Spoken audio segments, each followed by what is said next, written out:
In the UK, women have been complaining about the sizes of clothes and how the measurements in high street stores differ. Recently, we asked 33 women if they ever have to buy different sized clothing from different shops, and only 2 of them said they don't. The survey also revealed that 79% of the women feel their self-esteem fall when they have to buy clothes labelled as a larger size than what they usually get. The women said they think H&M and Primark's clothes have the smallest measurements. I'm Danielle, and I'm going to find out which stores have the best fittings for me as a size 12.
So we've got all these clothes from the shops that are all size 12, and now we're going to see which ones actually fit. This top is from Peacocks and it's quite a tight fitting. It's like quite tight on my boobs and on my stomach, but it's not too tight. And on my arms, I don't really like the length because it's quite high for the t-shirt.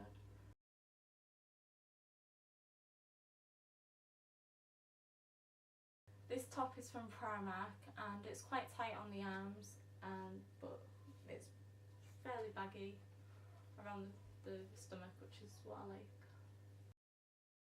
This top's from Pep & Co and it's a really good fit. I like it. It's just a little bit baggy here, like where my armpits are. But other than that, it's fine. This top's from Dorothy Perkins and it's a really good fit. It's nice and loose around the arms and it's a really good length. I quite like it because it's quite long.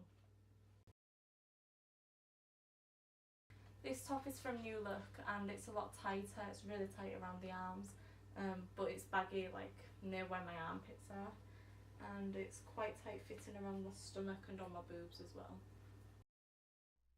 Now I've looked at the tops, I'm going to see what the size 12 jeans look like. These jeans are from H&M and I can't get them fully on properly because they're quite tight, and by the looks of it they're short because they're coming above my ankles and sticking out a bit, and yeah, it's really tight around the waist and all on the legs.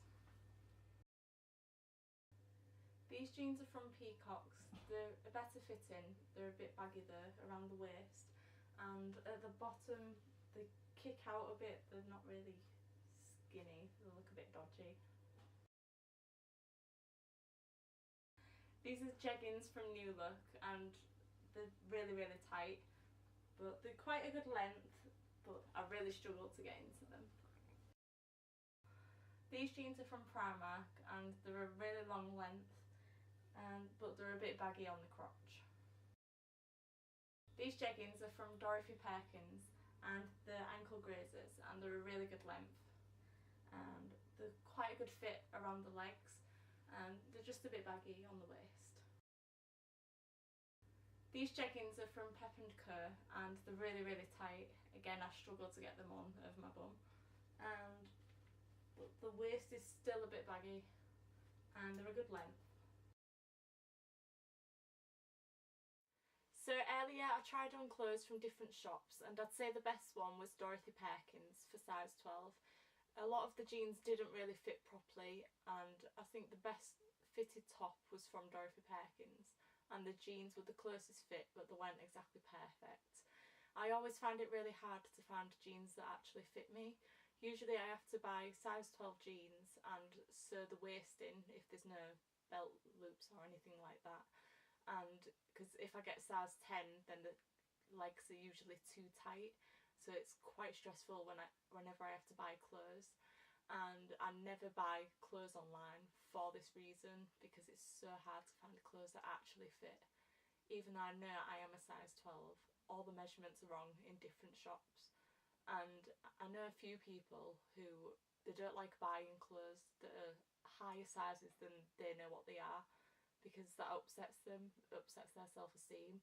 Although I personally don't mind that because I like buying clothes that are baggy, but I know that it does really upset like quite a lot of people, and I think they should have like standard measurement sizes, like give all the brands the same guidelines for the measurements, and then it will just be a lot easier for women to go out and buy clothes.